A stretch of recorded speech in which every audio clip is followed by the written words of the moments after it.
आप विधि का बहुत ध्यान रखिएगा। वैसे मेरा मन तो बहुत था उससे मिलने का, पर उसकी तबीयत ठीक नहीं है तो कोई बात नहीं, उसे आराम करने दीजिए। आराम करेगी तभी तो ठीक होगी। वैसे भी हमारे बेटे के साथ जो उसका अगला राउंड है, उसमें इस बार वो दोनों अकेले मिलने वाले हैं। सब कुछ ठीक हुआ तो फिर हम संबंधी बन जाएंगे। जी, बस जैसी माँ मिलापने की इच्छा। अच्छा चलते। अच्छा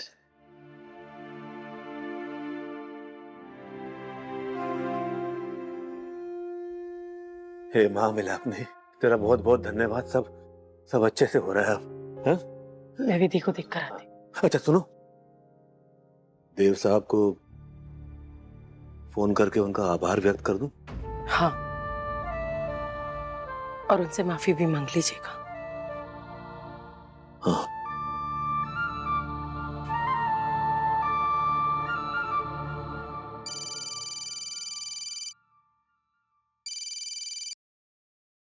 हरिप्रसाद जी, विधि ठीक है ना? हाँ जी देव साहब, अभी थोड़ी बेहतर है विधि। अच्छा वो लड़के वाले आए थे घर पे, वो बता रहे थे कि आपने विधि की बहुत तारीफ की, हम सबकी भी बहुत तारीफ की थी। वो लोग रिश्ते की बात आगे बढ़ाना चाहते हैं। आपका दिल वाकई बहुत बड़ा है देव साहब। इतना कुछ होने के बावजूद भी आपने विधि की तारीफ की। मेरे पास कहने के लिए कोई शब्द ही नहीं है। मुझे समझ में नहीं आ रहा है कि मैं पहले आपके बड़प्पन के लिए आपका धन्यवाद करूं या फिर अपनी नासमझी के लिए आपसे माफी मांगूं। हरिप्रसाद जी, आपको दोनों ही बातें करने की कोई जरूरत नहीं है। मैंने तो सिर्फ सच बोला और इसमें कोई बड़प्पन थोड़ी है। और मैंने जो भी बोला है उन सब बातों की हकदार सिर्फ विधि नहीं, आप दोनों भी। अरे नहीं नहीं देव साहब, मुझे और छोटा मत बनाइए। मैं अपनी नासमझी में आपसे क्या क्या कह गया, मतलब समझ नहीं आ रहा। आपसे माफी मांगू तो किस मुंह से मांगू? हरिप्रसाद जी, आप एक बेटी के पिता हैं, आप परेशान थे बस। नहीं फिर भी मुझे छोड़िए ना हरिप्रसाद जी, भूल जाइए। मैं तो बस आपसे इतना कहना चाहता हूँ कि मैं विधि की शादी में आपकी मदद करना चाहता हूँ और इस रिश्ते से हर एक जुड़ी परेशानी ना आप मुझ पे छोड़ दीजिए, मैं हैंडल कर लूंगा। आप बस निश्चिंत रहिए। ओके। बिमला, आ रही हूँ। आती हूँ मैं। अरे जल्दी आओ जल्दी आओ जल्दी आओ। अरे क्या हुआ? अरे, तुम्हें विश्वास ही नहीं होगा कि आज के जमाने में भी ऐसे लोग हैं। देव साहब से बात कर रहा था फोन पे। इतना कुछ हो जाने के बाद भी वो यही कह रहे थे कि विधि की शादी की सारी जिम्मेदारी वो खुद लेंगे।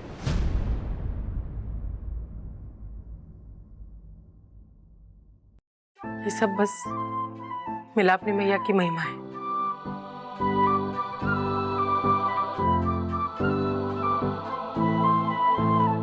देव सर मेरी शादी की जिम्मेदारी लेना चाहते हैं। इसका मतलब उनके दिल में मेरे लिए कोई एहसास नहीं।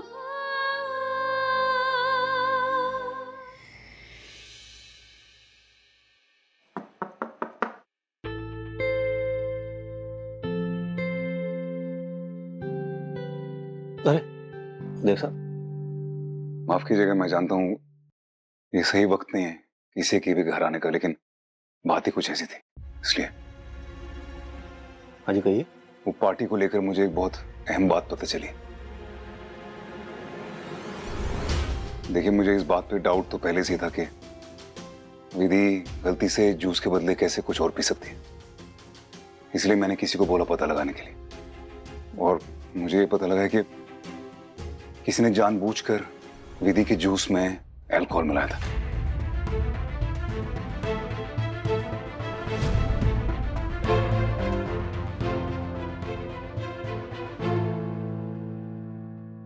कौन करेगा ऐसा? क्यों करेगा? मेरी विधि ने किसी का क्या बिगाड़ा है? उसकी किसी से क्या दुश्मनी हो सकती है? बहुत जल्दी पता चल जाएगा और उससे सजा भी मिलेगी।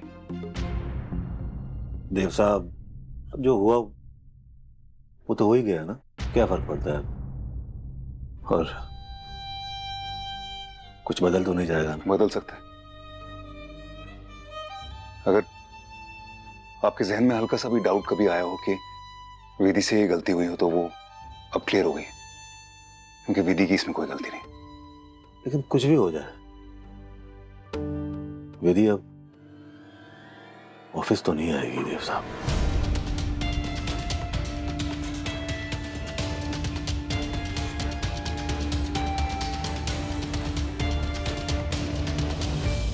मैं इसी मामले में आपसे बात करने आया था एक्चुअली। आप लोग अगर मुझे अपना मानते हैं और मेरी थोड़ी सी भी इज्जत करते हैं, तो प्लीज मेरी बात शांति से सुनिएगा।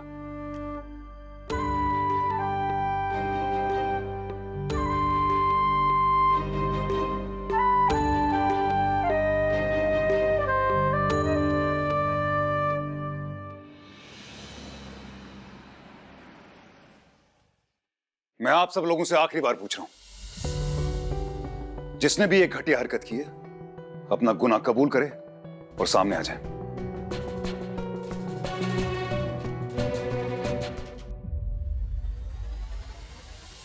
प्लीज मुझे फोर्स मत करना, क्योंकि मैंने अगर ये सिचुएशन अपने हिसाब से हैंडल की ना, तो ठीक नहीं होगा।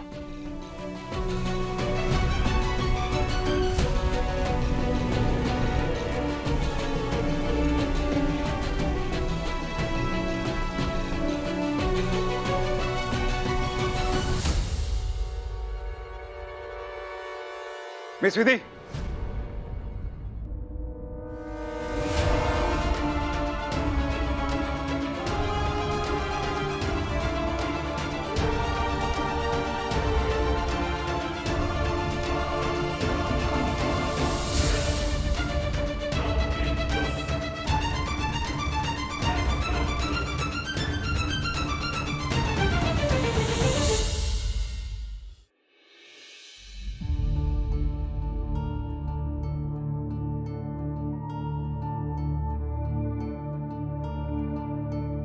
यस, मिस विधि ने वापस ऑफिस ज्वाइन कर लिया।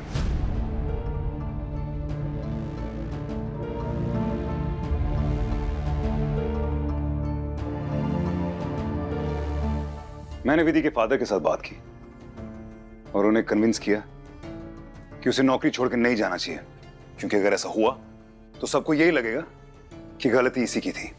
शायद इसीलिए उसे नौकरी से बाहर निकाला था, या फिर उसके माँ बाप ने गुस्से में उसे वापस घर बुला लिया। हालांकि सच ये है कि विधि की इसमें कोई गलती नहीं थी।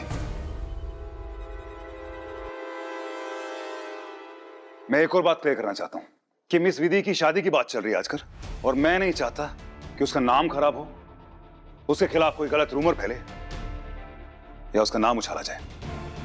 विधि ने वापस ऑफिस ज्वाइन किया है, उसके माँ बाप तो मान गए हैं, लेकिन अब ये मेरी रिस्पॉन्सिबिलिटी है पता करना कि इस सारे सर्कस के पीछे जो जिम्मेदार है उसको सामने लाऊं और उसे सजा दूं। और मैं वादा करता हूं कि सजा उसको मिलकर रहेगी। और आप में से कोई भी अगर मुझे इतना सा भी जानता है तो उसको यह पता होगा कि मैं अपना वादा कभी नहीं तोड़ता।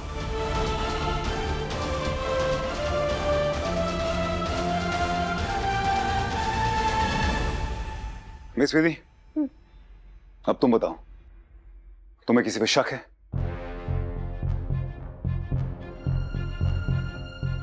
क्या हुआ था पार्टी में? मेरे आने से पहले क्या हुआ था बताओ, कुछ याद है? मैम के लिए orange juice, thank you.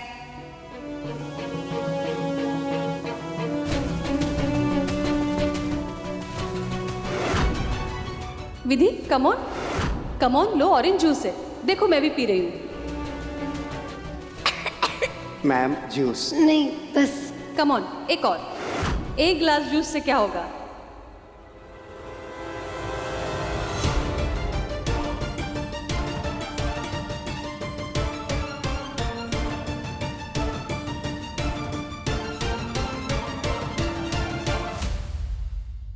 Miss विधि, तुम्हें जूस किसने ऑफर किया था?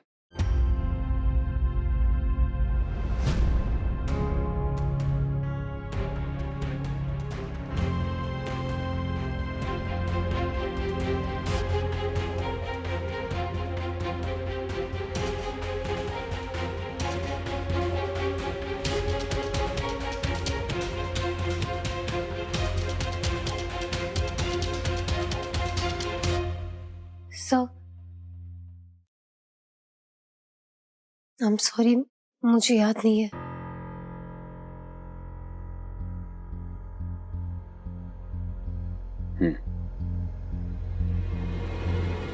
किसी को कुछ कहना? कुछ भी?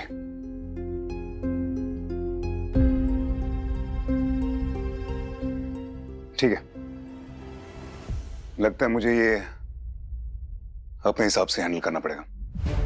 प्लीज आप सारे अपने फोन निकालिए और अपने घर वालों को फोन कीजिए और कहिए कि आज आपको लेट हो जाएगा, क्योंकि जब तक ये पता नहीं चल जाता कि ये किसने किया है तब तक यहां से कोई घर नहीं जाएगा। हमारी कंपनी की ऑफिशियल पार्टी में हमारी कंपनी की एक एम्प्लॉय के जूस में नशा मिला दिया जाता है। क्राइम है ये! क्राइम है ये! क्राइम है ये! क्राइम है ये! क्राइम है ये! क्राइम है ये!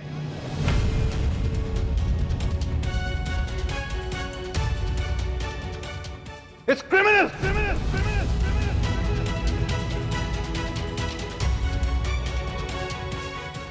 कुछ भी हो सकता था मिस विधि के साथ। आप लोगों को अंदाजा भी है? ये कोई बच्चों वाली बात नहीं है कि खाने में ज्यादा नमक डाल दिया या मिर्ची डाल दी। नशा मिला है कैटरिंग पे। मैं छोड़ूंगा नहीं, I promise.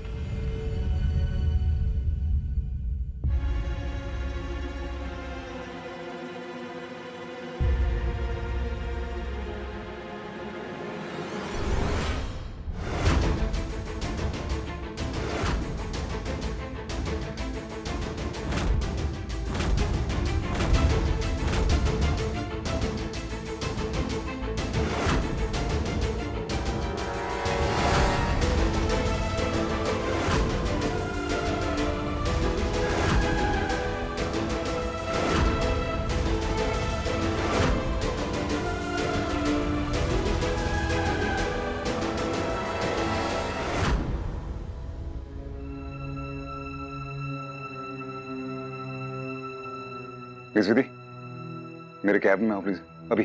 Thank you. Come come. Please Vidhi, तुम्हारे पेरेंट्स तुम्हें पिकअप करने आए थे, राइट? उन्हें बुलाया किसने? उनको सारी बातों के बारे में कैसे पता चला? वो पहुंचे कैसे वहां? सर, मुझे नहीं पता। मिस विधि, मिस विधि, किसी को बचाने की कोशिश मत करना। लेट मी टेल यू, मैं कुछ भी करके पता तो करवा ही लूंगा। मैंने तुम्हारे पापा से वादा किया।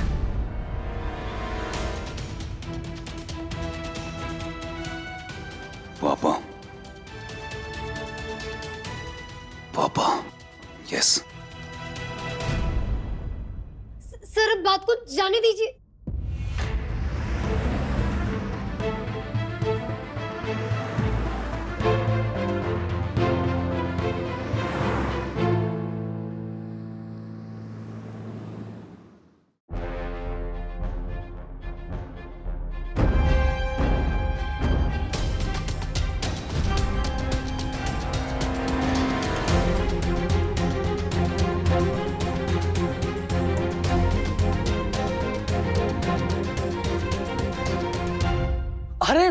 अरे राजन जी, आइए आइए सर, आइए। क्या दिखाऊं सर आपको? कुछ गोल्ड या डायमंड सर? नहीं थैंक यू, कुछ नहीं। आई एम सॉरी, मैं बिना इन्फॉर्म किया आ गया।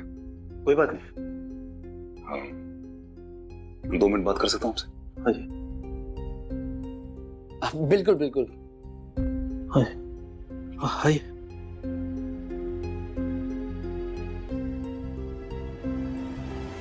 अरे नहीं नहीं देव साहब, आप ही ने तो कहा था वो जगराते में कि कोई भी काम बड़ा या छोटा नहीं होता, इंसान की सोच छोटी या बड़ी होती है। तो आपकी उसी बात से प्रेरणा लेके मैंने दोबारा नौकरी करना शुरू कर दिया। बातों का क्या है, बातें तो कोई भी करता है, लेकिन जब करने को होता है ना तो सब नहीं कर पाते। अरे नहीं देगा, ये बड़प्पन है आपका, ऐसा बोल रहे हैं, ऐसी बात नहीं है।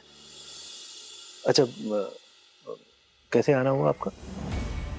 वो एक्चुअली मैं जानना चाह रहा था कि उस दिन आपको कैसे पता चला कि विधि को आपकी जरूरत है? मतलब आप वहां पहुंचे, किसी ने बोला आपको क्या?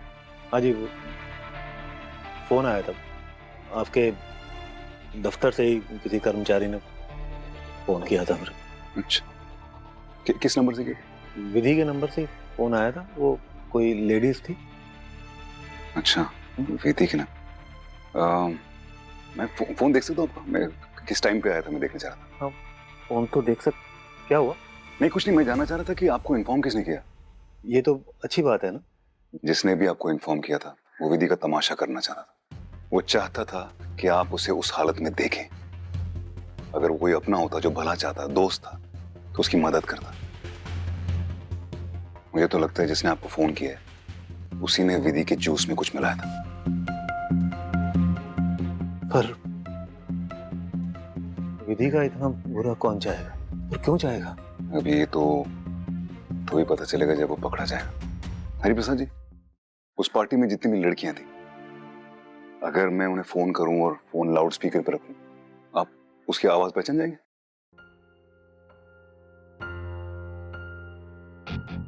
हाँ।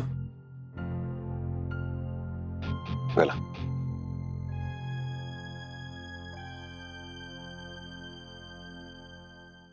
अरे रखो रखो कोल्ड ड्रिंक जल्दी से, और कुछ नमकीन उमकीन का इंतजाम करो, जल्दी जाओ। अरे हरिप्रसाद जी, रायचंद जी कहाँ गए? वो तो जल्दी में थे, चले गए। चले गए? चलिए कोई बात नहीं, उनके लिए कोल्ड ड्रिंक लाया था, लीजिए आप पीजिए। अरे लीजिए। धन्यवाद धन्यवाद जी। वैसे इनके साथ क्या मामला है आपका? मतलब आपके यहाँ ये जगराते में भी आए और फिर आज भी बड़े आदर के साथ मिलकर गए। तो मेरी बेटी विधि इनके दफ्तर में काम करती है। अच्छा, मतलब घर जैसी बात। नहीं। अच्छा हरिप्रसाद जी, मैं क्या बोलता हूँ कि पुरानी बातों पे मिट्टी डालते हैं और कल से आप वही पुराना वाला काम, अकाउंटेंट वाला स्टार्ट कर दीजिए। बस अब जब भी रायचंद जी आए तो मुझे भी मिलवा दीजिएगा, मेरा भी तो फायदा हो जाएगा ना। वो पुरानी अकाउंटेंट वाली नौकरी तो मैं अपनी काबिलियत पे स्वीकार करूंगा। तो मैं तब तक तो झाड़ू मार देता हूँ। मुझे पता है कौन है। I know। मैं जानता हूं तुम में से किसी ने किया है। जिसने भी किया है वो 30 सेकंड में गलती मान ले, वरना अभी कैबिन में बोल रहा हूं। नहीं माने तो बाहर जाके सबके सामने नाम लूंगा, बहुत बेइज्जती होगी।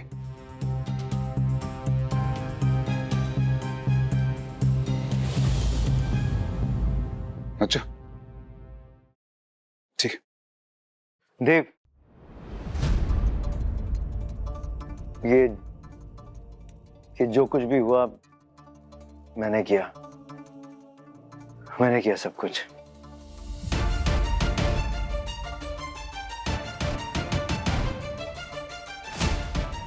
एक्चुअली विधि के लिए मेरे दिल में ग्रज था।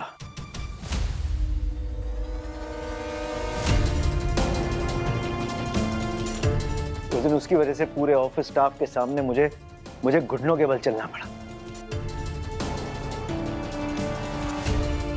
उस बात को मैं भूल नहीं पाया था। बस एक मौके की तलाश में था और जैसे ही मौका मिला मैंने। योगेश, मुझे पता है तूने नहीं किया।